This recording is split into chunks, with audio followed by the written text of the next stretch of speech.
Welcome to my channel Rohit and I hope you will like this video and chapter 7 unit is P block elements। बहुत सारी demands थी कि भैया P block elements बताओ जो बहुत इंपॉर्टेंट है वो बताओ एंड जो बहुत जो मतलब कि हाई लेवल बातें होती है वो बहुत सारे लिखे हुए हैं इसमें, लेकिन जो मेन है जो सीबीएसई में क्वेश्चन पूछे जाएंगे आपके यूनिट टेस्ट में, आपके मिड टर्म में, आपके प्री बोर्ड में यानी आपके सीबीएसई बोर्ड तक के लिए NCERT is enough. P block elements and inorganic chemistry के लिए पी ब्लॉक एलिमेंट्स बहुत इंपॉर्टेंट है।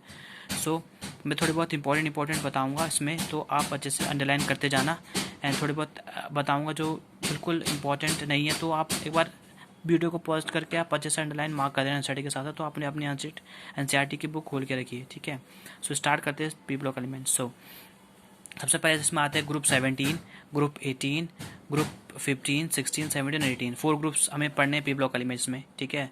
तो स्टार्ट करते हैं ग्रुप 15 एलिमेंट्स से। इसमें आपको पता है नाइट्रोजन है, फोस्फोरस है, आर्सेनिक है, एंटीमोनी एंड बिस्मिथ है। तो आपको पता होना चाहिए इसमें जो नाइट्रोजन फोस्फोरस नॉन मेटल्स होते हैं, आर्सेनिक एंड एंटीमोनी जो मेटलाइट्स होते हैं, जो बिस्मिथ होता है टिपिकली मेटल होता है, ठीक है। आपको पता होना चाहिए इसके बारे में, तो ये इंपॉर्टेंट है, थोड़ा बहुत आपको पढ़ लेना, ठीक है। इसका शॉर्टकट भी आपको पता होना चाहिए कि NPIA एंड बी मतलब क्या होता है, नान पार्टिकल एश्योराइज सब बिंदास, ठीक है। तो आप लिखा होगा यहाँ पे, तो आप अच्छे से चैट में अंडरलाइन करते जाना, ठीक है।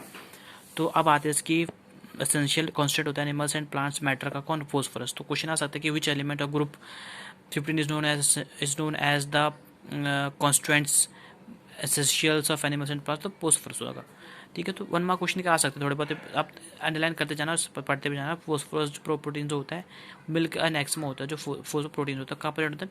मिल्क एंड एग्स में। तो अच्छे से पढ़ना आप इसको। एंड जो atomic and physical properties of group 15 elements की अब एनसीईआरटी का है, अच्छे से पढ़ना इसको। जो भी इसकी इलेक्ट्रॉनिक कन्फिगरेशन है, हाइड्रोजन एलपी है, इलेक्ट्रोनेगेटिविटी है, कोवेलेंट रेडियस है, थोड़ा बहुत ऊपर से पढ़ के जाना इसको, बाकी तो अच्छे से पढ़े जाना इसको, ठीक है। इलेक्ट्रॉनिक कॉन्फ़िगरेशन सबसे पहले तो आपको पता है इलेक्ट्रॉनिक कॉन्फ़िगरेशन जो होती है 15 ग्रुप एलिमेंट की, वो क्या होती है? NH2 NP3। तो मैंने यहाँ पे मार्क कर रखा है, तो आप एनसीईआरटी ओपन करके जैसे जैसे मैंने मार्किंग की है पेंसिल से, आप वैसे ही करते जाना, ठीक है। तो NH2 NP3 इसका इलेक्ट्रॉनिक कन्फिगरेशन होती है। यहाँ पे पी ब्लॉक जो होता है इसमें हाफ फील्ड होता है, NH2 तो आपको पता है कम्प्लीटली फील्ड होता है। तो जो पी यहाँ पे हाफ फील्ड इसलिए होता है क्योंकि यहाँ पे इलेक्ट्रॉनिक कन्फिगरेशन एक्स्ट्रा स्टेबल की वजह से होता है, ठीक है। तो आपको यहाँ पे दिखा रहा है इलेक्ट्रॉनिक कन्फिगरेशन एक्स्ट्रा स्टेबल की वजह से यहाँ पे क्या होता है, प्योर ऑर्बिटल हाफ फील्ड होता है। सो अब आता है एटॉमिक एंड एनर्जी रेडियस है। ऐसे इसलिए एटॉमिक एंड एनर्जी रेडियस में क्या होता है कि जो यहाँ पे कंसिडरेबल इंक्रीज होता है, ठीक है। कंसिडरेबल इंक्रीज मतलब बहुत बढ़ता है, कहाँ से? नाइट्रोजन से फोस्फोरस से।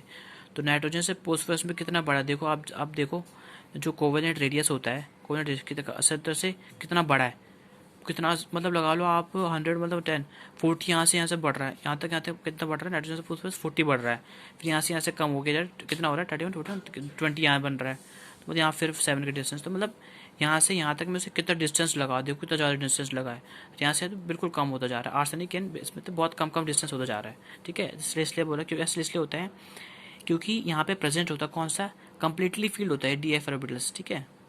एनर्जी दिल्ली पे आपको एक्स्ट्रा स्टेबल क्या फील्ड पता होना चाहिए, ठीक है। आप इसको लर्न कर देना।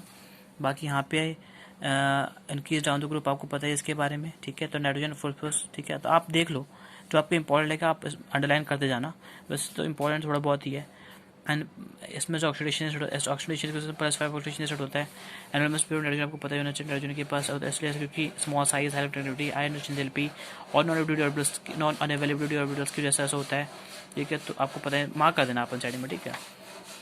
अगर आपने ये पढ़ लिया ना तो आपके अच्छे से केमिस्ट्री में 90+ स्कोर आ सकते हैं ईजिली, क्योंकि एनसीईआरटी आपको पता है सबसे इंपॉर्टेंट होती है एनसीईआरटी रिस्ट्रिक्शन।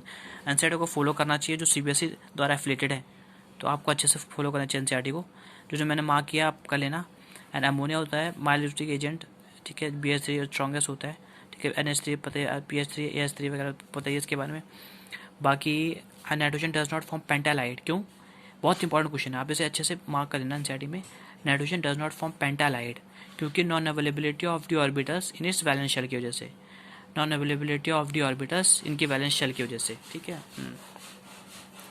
उसके बाद इसकी प्रेपरेशंस है, तो प्रिपरेशंस आप अच्छे से करके जाना, ठीक है। थोड़े बहुत रिएक्शंस है इसका, जैसे लिथियम नाइट्रेट हो गया, मैग्नीशियम नाइट्रेट, तो अच्छे से पढ़ के जाना है इसको, ठीक है।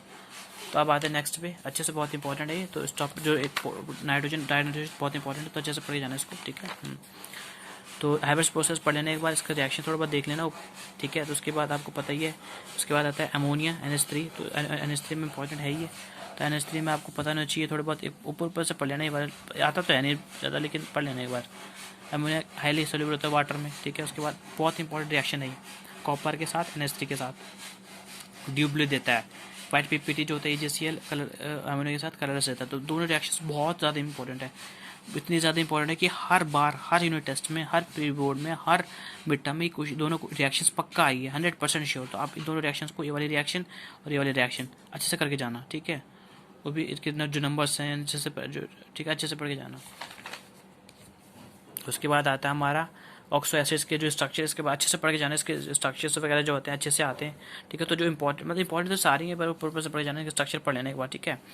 तो बात है हमारे नाइट्रिक एसिड, HNO3 के पास जो नाइट्रिक एसिड होता है, ये सबसे मोस्ट इंपॉर्टेंट एसिड होता है किसमें, ग्रुप 15 एलिमेंट्स में, अमोनिया NH3 नाइट्रिक एसिड, ठीक है, जिसका फॉर्मूला होता है HNO3, ठीक है। अंडरलाइन कर लेना आप, ठीक है, मैंने कर रखा है, बस आपको अंडरलाइन करना है। उसके बाद आता है ओसवाल्स प्रोसेस। ओसवाल्स प्रोसेस आपको अच्छे से आना चाहिए, ठीक है। जो प्रिपरेशन होती है किसकी, नाइट्रिक एसिड की, HNO3 की प्रिपरेशन होती है, ठीक है।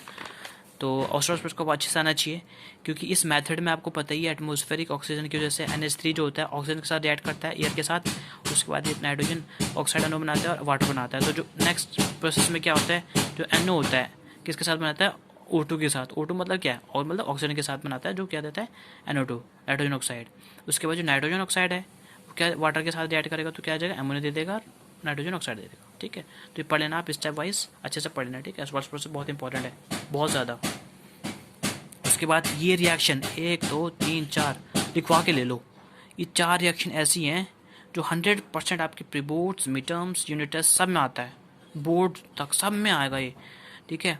CU जो कॉपर है डाइल्यूट NH2 के साथ, कॉपर है कंसंट्रेट HNO के साथ, इनकी रिएक्शन जैसा पढ़े ना, इतना नाइट्रिक ऑक्साइड NO2 के साथ, ठीक है। तो अच्छे से पढ़े ना आप इसको, जिंक के साथ, डाइल्यूट के साथ, जिंक कंसंट्रेट के साथ, तो अच्छे से पढ़े ना आप इसको, रिएक्शन बहुत इंपॉर्टेंट है, ठीक है। उसके बाद आती है इसमें, तो इसमें आता है ब्राउनिंग टेस्ट, बहुत इंपॉर्टेंट है। जो ब्राउनिंग टेस्ट जो होता है, ये देख रहे हैं आप, बहुत इंपॉर्टेंट रिएक्शन है। ब्राउनिंग टेस्ट का जो फॉर्मूला अच्छे से आना चाहिए आपको। उसके बाद आता है यहाँ पे, तो यहाँ पे ज़्यादा कुछ पढ़ने की जरूरत नहीं है, यहाँ पे डिफरेंस बिटवीन आएगा, difference between white phosphorus and difference red phosphorus, बस ज़्यादा नहीं आएगा। और बाकी स्ट्रक्चर आएगा, रेड फोस्फोरस, ये जो फोस्फोरस दे रखा है वाइट फोस्फोरस स्ट्रक्चर आएगा, ठीक है। एंड यहाँ पे रेड फोस्फोरस स्ट्रक्चर पर जा सकते हो, ज़्यादा कुछ नहीं आएगा इसमें, आपको कुछ पढ़ने की जरूरत नहीं है, ज़्यादा कुछ नहीं आता है। यहाँ से भी कुछ पढ़ने की जरूरत नहीं है, बस क्लोरिक एसिड में आपको ये स्ट्रक्चर पता होना चाहिए। बाकी तो इतना इंपॉर्टेंट रिएक्शन थोड़ी बहुत आनी चाहिए PCl के साथ, बाकी इतना इंपॉर्टेंट नहीं है इसका। और आप स्ट्रक्चर PCl5 को पढ़ लेना एक बार, स्ट्रक्चर इसका। यहाँ पे जो रिएक्शन है पिकोमीटर में पढ़ लेना आप, क्योंकि स्ट्रक्चर बनाने के लिए मैक्सिमम आ सकता है। एंड बाकी यहाँ पे ऑक्सीजन जो फोस्फोरस है इसमें आप अच्छे से पढ़ लेना, क्योंकि इसमें जो रिएक्शंस वगैरह हैं, जैसे कि टेबल्स हैं, ठीक है, इसमें जो फार्मूला वगैरह है, तो आ सकता है कि डायरेक्ट पूछ सकते हैं इसका फार्मूला का नाम बताओ, जैसे ये है तो पूछेगी कि नाम क्या है इसका, तो इसका ऑर्थोफॉस्फोरस, ठीक है। तो H3PO3 होता है, इसका ऑक्सीडेशन स्टेट क्या होता है, अच्छे से आना चाहिए, ऑक्सीडेशन भी अच्छे से आना, तो अच्छे से पढ़े ना। उसके बाद इनके स्ट्रक्चर जो होते हैं, हाइड्रोक्लोरिक एसिड वगैरह, पैराफ्लोरिक एसिड जो होता है, ऐसा हाइड्रोक्लोरिक मेट्रिक एसिड H2O3 होता है, इसके स्ट्रक्चर आप अच्छे से पढ़ लेना, ठीक है। तो इसको आप अच्छे से पढ़ें, रिएक्शन वगैरह जो है इसकी, ठीक है। तो इनकी रिएक्शन ज़्यादा इंपॉर्टेंट नहीं है, ठीक है। तो नेक्स्ट बाय, मिलते हैं आप नेक्स्ट वीडियो में, उसमें हम स्टार्ट करेंगे ग्रुप 6 एलिमेंट्स। उसी के बाय, टेक केयर।